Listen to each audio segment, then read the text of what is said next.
Compost is the most important component of mouse mix, mainly because it provides the nutrients that your plants need. It will be what you use the most since you will replenish your box with compost. In mouse mix, you have to mix at least 5 different commercial compost bags in order to get the right mix of nutrients for your garden. If you make your own compost, all you need is your compost. Imagine the cost savings and sustainable aspect to that. I'm Dr. Denise DeBusk, and in this video, I'll go over how to make your own compost that you can use in your garden. So compost is both a noun and a verb. As a noun, compost is a rich, crumbly soil-like material that is used in gardening as a soil amendment.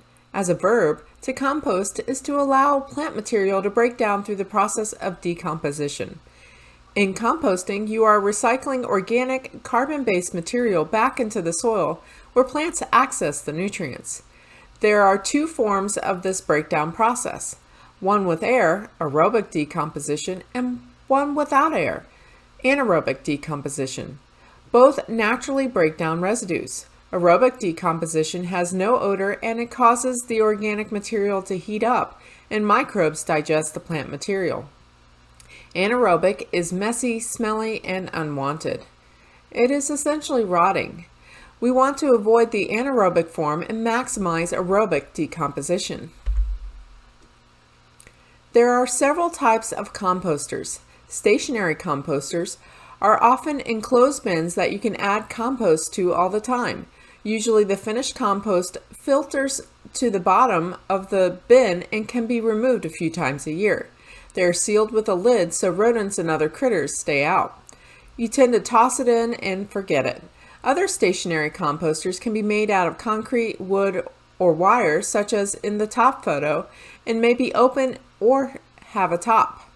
Compost tumblers or batch composters allow you to turn the compost, making it into an efficient compost accelerating machine.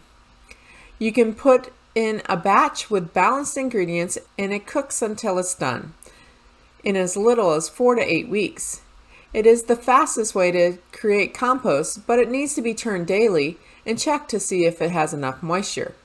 While a batch is cooking, you can stockpile materials for the next batch in an open bin, a pile, or a stationary composter.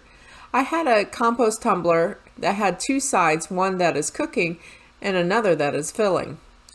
I posted a link to some DIY compost bin plans that you can make at home in the resources section.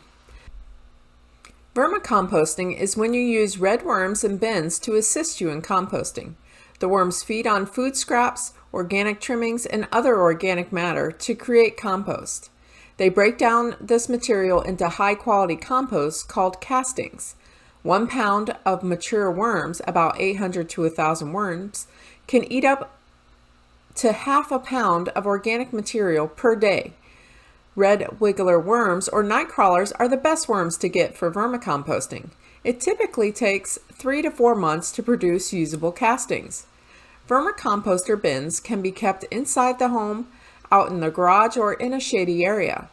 Worms are sensitive to light, noise, and temperature. If they are outside, the bins may need to be brought inside during the winter. I have a garden tower too, which uses vermicomposting in the center of it and can grow up to 50 plants around the outside. The other byproduct of vermicomposting is known as worm tea, which comes from the liquid that forms at the base of vermicomposters. It can be used as a high-quality liquid fertilizer. You can see the drawer of mine. I often find baby worms in it, so I transport them to my garden or other composter. All organic materials will break down through decomposition, but not all organic materials are best for the compost. For the most part, it should be limited to materials that were at one time plants. You can add the plant debris from the outdoors as well as any kitchen scraps of fruits and vegetables. You don't want to add any animal-based scraps like meat, fat, and bones. You can add eggshells, but you will need to crush them up. I normally do this once they dry in the compost using a glove since they will scratch up your hand.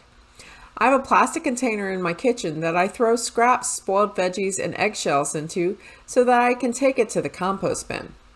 Other materials that you can add include manure from plant-eating animals like cattle, sheep, and chickens. Do not use manure from meat-eating animals, including human and pet waste. You also don't want to add any plant ingredients that have diseases or pests. Dispose of these separately. There is a table of what to compost, what not to compost, and what you should limit in the workbook. Composting includes a balanced brown mix and green mix. Brown material is carbon or carbohydrate-rich materials. The main purpose for brown materials is that it is a food source for all of the soil-dwelling organisms that will work with the microbes to break down the contents of your compost pile. It also adds bulk and helps with airflow to filter through the pile. These include dry leaves, straw, woody materials, shredded paper, and corn cobs. The green materials are rich in nitrogen or protein. They also tend to heat a compost pile since they help the microorganisms in the pile grow and multiply quickly. These include scraps, weeds, manure, coffee grounds, and grass clippings. You need to aim for a 1-to-1 ratio, half green, half brown, or a 1-to-2 ratio, 1/3 green to 2/3 brown, by volume to create conditions for a smooth, speedy decomposition. Typically, when I throw in some fresh plant material, I would also throw in a few handfuls of dried leaves as well. To speed up the process of composting, you need to not only have the right mixture of plant material, you need to have the space to mix, mash, moisten, and move the materials around as the decomposition progresses. Really small piles don't decompose as fast as larger piles. A volume of material that is 4 by 4 by 4 feet is ideal. Larger than this, and you may have trouble turning and moving the compost in order to aerate it, and then it goes from aerobic to anaerobic, making the pile smelly. If your pile is less than 3 by 3 by 3 feet, your pile may take much longer to break down. The center of a compost pile is the sweet spot and where all the action is. This is the hottest spot, up to 150 degrees Fahrenheit, the moistest spot, and where the most beneficial microbes live and thrive. These microbes are breaking down the organic matter. You may even want to get a compost soil thermometer to make sure your compost is cooking enough. By mixing and turning the compost, you're making sure that all the plant material is able to get its turn in the sweet spot. An easy way to do this is to have 2 compost bins side by side and move material from one bin to the other, positioning newer material to the center of the pile. The most efficient composting happens when you mix the greens and browns, wet with dry and coarse with fine. In large compost production, you can see the piles smoking and sometimes even on fire. Did you know that only 10% of gardeners actually compost? Here are some tips to make usable compost in as little as 2 weeks. Add in as many different plant-based materials as you can find. If you have a neighbor that has chickens, then get some of their manure. Next, chop everything into fine pieces. Smaller pieces will decompose faster. Make sure your pile is moist, not soaked, just moist. Lastly, keep turning the pile toward the center where the action is. Since you need to have some brown bulk to your pile, save some of your leaves in the fall to add to the compost pile the next year. After you rake them up, run a lawnmower over them to chop them up and stuff them in plastic bags. Make sure they are dry first. You can also save your grass clippings. Although if you pile it up while they're still fresh, then they will turn into a stinking, slimy, gooey mess, so you need to dry them first. It may seem silly to dry them first just to moisten them again, but I saw this analogy. It is similar to a bread crumble on meatloaf. You would take the breadcrumbs and add milk to moisten them. If you just used moist, fresh bread, it would have been clumpy and gooey. The same is true with compost. If the material is wet, it clumps up, keeping air from entering the pile, causing it to rot and smell. Spread grass clippings out on a tarp or the driveway and flip them a few times before storing them or adding to your compost. You can add some nutrients by making compost tea. Compost tea is basically a brew made from water and finished compost. It provides some extra nutrients and microbes into the soil.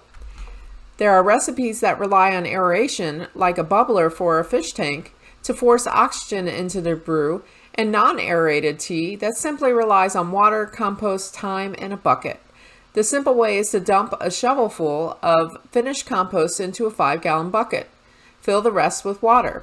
Stir it vigorously and set aside for a week. Stir it once or twice a day. When you are ready to use it, strain the compost from the water. If it is very dark, you can dilute it. Keep in mind that you need to use finished compost, not raw manure for this. Drench the soil with the solution. While you make your usable compost, you may run into problems. If you have an odor, it may be one of 3 issues. You may have too many green materials. In that case, you need to mix in more brown material. You may have too much moisture. In that case, open the pile, add sawdust, and turn it. Or you may have a lack of oxygen. For that, you can turn the pile to aerate it. If the pile is too cool, which means below 110 degrees Fahrenheit, which you can test with a thermometer, it may be a lack of green material, lack of oxygen or moisture, or too much moisture. If you have animal or insect pests, you may have food in the pile like meat, fat, or eggs. Keep the animal products out of the pile. You can dry out eggshells before putting them in if they are a problem. Keep in mind that some insects are common in compost piles since they break down organic materials, such as cockroaches or soldier fly larvae. In this video, I went over composting methods and how to succeed in your composting efforts. So what are your next steps? Are you planning on starting a compost pile? It is a great way to have compost at your fingertips when you need it, as well as be more sustainable by recycling your debris and scraps. Which method will you try? I'm thinking of adding a tumbler to my stationary compost and worm composter. If you're not planning on composting, what is your plan for adding compost if you use mouse mix? Make sure you mix your compost if you are using commercial products. Hopefully you got some useful tips on how to compost and feel more confident starting one.